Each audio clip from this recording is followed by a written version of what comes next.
Então, se Marcos Pereira dá aula, é professor de direito em algum lugar, que fala uma asneira dessa, só isso explica a situação. O que vai parar no Supremo Tribunal Federal depois? Mas há o que nós podemos fazer aqui para nós sermos um instrumento do senhor. Então eu disse que o primeiro passo é a responsabilização do Alexandre. Qual o segundo passo? Eu estou dizendo para vocês qual é o plano. O segundo passo necessita da anistia. E eu vejo a discussão, não, Paulo,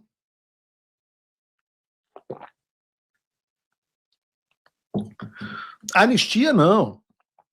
Não há crime para ser anistiado. O certo é a anulação das ações. Eu falo, mas é claro, é tudo nulo. É absolutamente tudo nulo processualmente. Mas a anistia não é uma decisão processual. A anistia é uma decisão política com efeito processual jurídico. Uma vez que a anistia, os processos perderiam objeto, e é uma forma de você passar um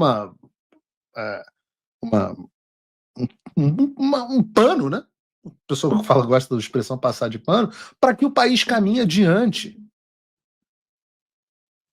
E acreditem, eu sei uma coisa ou outra sobre anistia, né? Afinal, eu cresci ouvindo isso. O meu avô fez a maior anistia da história do Brasil. Aliás, isso inclusive foi relembrado pelo presidente Bolsonaro nessa semana, quando ele compartilhou esse vídeo. Aliás, bota em tela cheia, Bruno, o vídeo. E nos reunimos para a assinatura de mensagem do Executivo ao Legislativo. Chegamos até 31 de dezembro de 1978, data da revogação dos atos institucionais e complementares. Digo com a autoridade de quem viveu a juventude e tantos anos de adulto, sob a esperança de ver o pai anistiado. E o foi 2 vezes. Vi na minha própria família o amargor de ser órfão de pai vivo. Conheci as frustrações do soldado afastado da pátria e de seu serviço por delito político. Certos eventos, melhor silenciá-los em nome da paz da família brasileira. Pelo respeito à lei, como expressão da realidade nacional, e não como produto de alienações deformadoras. Em todo o processo histórico, há um momento certo para a tomada das grandes decisões. Acredito havermos chegado ao nosso. A anistia tem justamente este sentido, de conciliação para renovação. E é lindo ver meu avô, que eu sempre vi dentro de casa falando sobre isso, falando e vendo o seu exemplo ecoando na história. E me desculpa, vou tentar não ser ofensivo aqui, aos tolos que acham que meu avô não deveria ter anistiado, não deveria ter anistiado a esquerda, não deveria ter anistiado ninguém. São as pessoas que não entendem o processo que trouxe 40 anos de paz ao Brasil. Mas depois disso o Brasil caiu na esquerda. E o Chile, do Pinochet? Não? A ideia de que você vai conseguir sufocar todos os seus inimigos e persegui-los até o fim é a ideia da esquerda. É a ideia da esquerda. Nós tivemos 40 anos para tomar os rumos do Brasil. Nós elegemos Sarney, não elegemos, né, mas ninguém elegeu o Sarney, para ser correto aqui, até fazer justiça à memória do meu avô. Sarney usurpou o poder, sendo vice de um presidente que nunca assumiu, que foi o Tancredo. Mas vamos lá, nós elegemos o Collor, depois nós elegemos, bom, o Tamar Franco nós não elegemos também, mas vamos lá. Nós elegemos o Fernando Henrique, depois nós elegemos Fernando Henrique de novo, depois nós elegemos Lula de novo, Dilma de novo, e a partir daí eu já não sei o quanto que a gente elegeu e o quanto que as urnas elegeram, confesso que não, com um congresso absolutamente asqueroso, enquanto nós ficávamos assistindo Rede Globo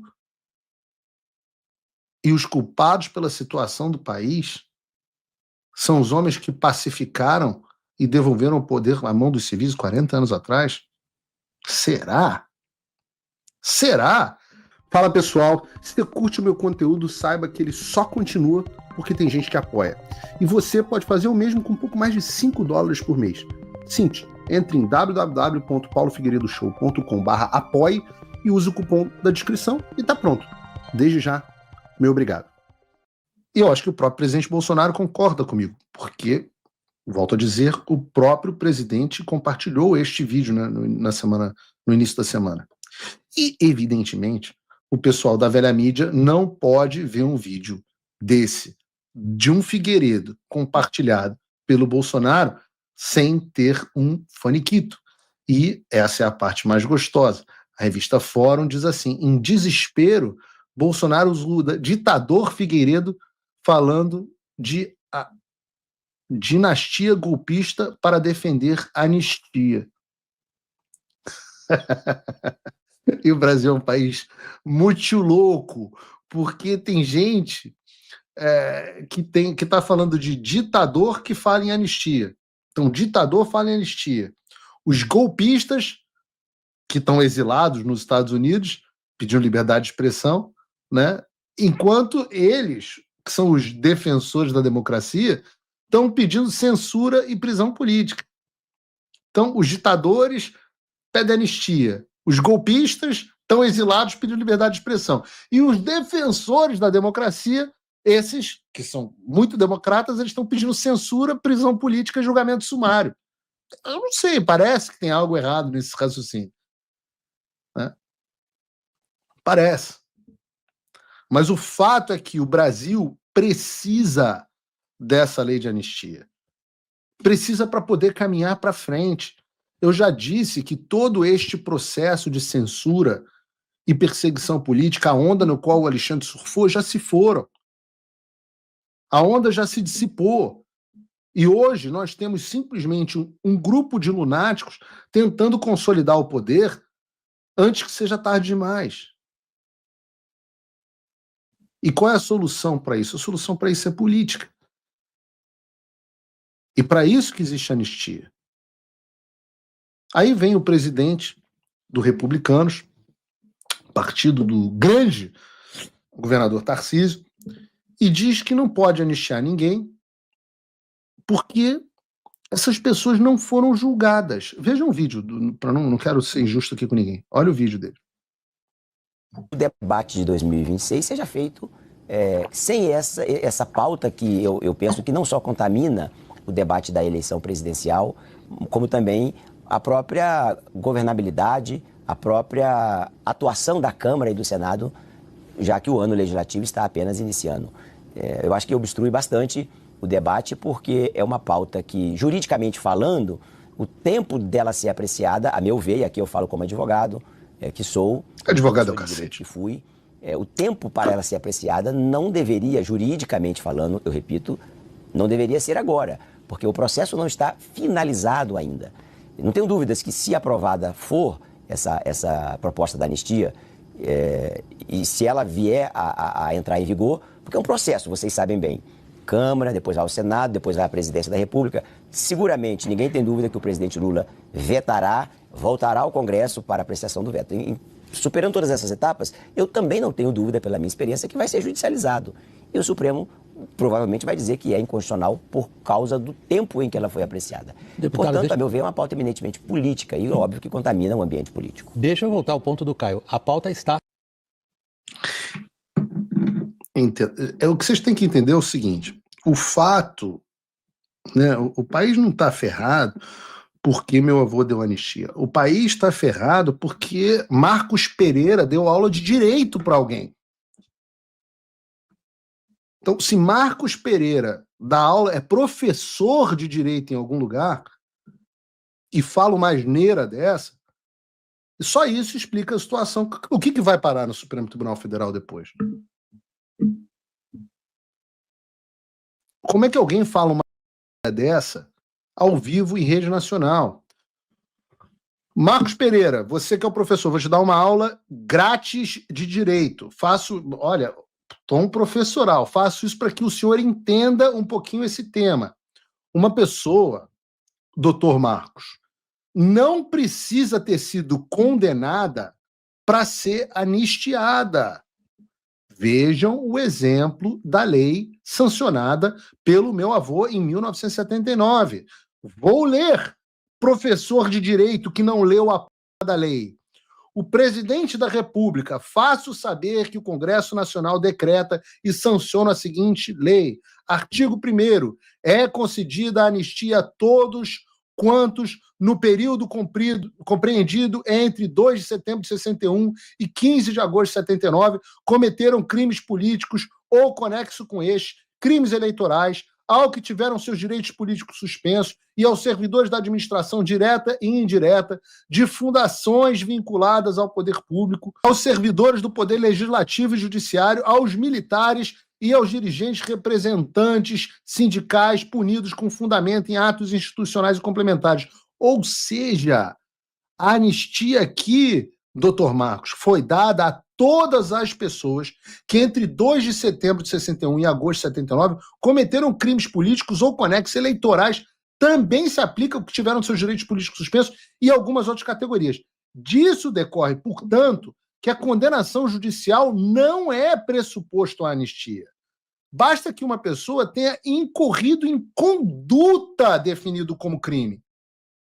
Então você não precisa ser condenado, digamos, por abolição do Estado de Direito, etc., para que seja anistiado. A anistia é aos atos e não ao processo. Ela tem efeito no processo, mas ela é aos atos. É óbvio que vale para as pessoas do 8 de janeiro. É óbvio que vale para jornalistas, é óbvio que vale para candidatos.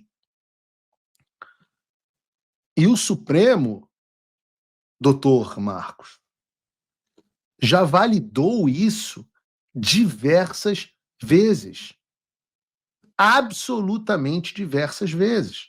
O Trump voltou. Isso já deve ter tirado um peso das suas costas. Mas e o Brasil? O nosso país continua atolado e achar que só a vitória do Trump vai resolver tudo é ilusão. Nada vai mudar sozinho.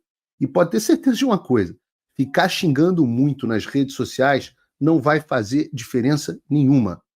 Você vai continuar esperando alguém fazer alguma coisa por você, um político, um salvador da pátria? Esquece. Se ninguém tomar uma atitude, nada acontece. Eu estou fazendo a minha parte. Eu parei a minha vida por isso. Mas, se você quer saber como pode ajudar sem precisar largar tudo, a resposta é simples: apoiando quem está na linha de frente. Sem esse apoio, sem essa linha de suprimento, esse trabalho morre. Sem estrutura, ninguém avança.